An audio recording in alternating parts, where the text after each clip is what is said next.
In today's video, I'm going to teach you how to change Zillow username on desktop. Before we dive in, a quick note for clarity. Zillow doesn't use a traditional username like some social platforms. What people see is the name displayed on your profile.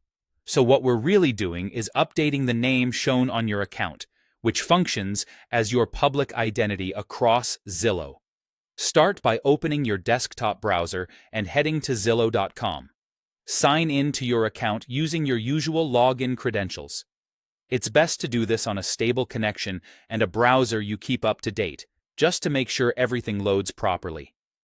Once you're signed in, look to the top right corner of the page for your profile icon. Click that, and in the drop-down, choose Account Settings or Profile, depending on what you see. Both options lead you to the same place where you can control how your information appears publicly.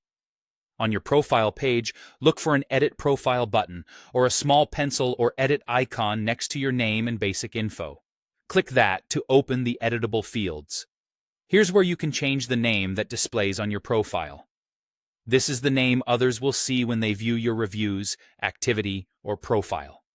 Keep it clear, professional, and accurate. If you're a real estate professional, use the name clients recognize.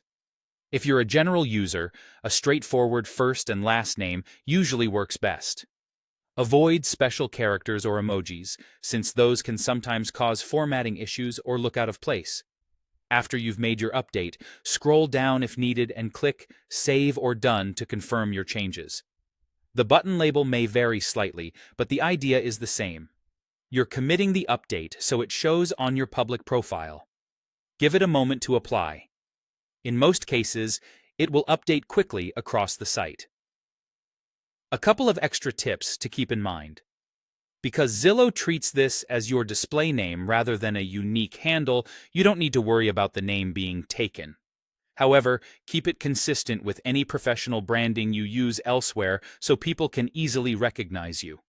Also, if you don't immediately see the change on a page you had open, refresh the page to load the latest version. And that's it. You've signed in, navigated to your profile, edited the name that appears publicly, and saved your changes. Thanks for watching, and I hope this helped you update how your name shows up on Zillow.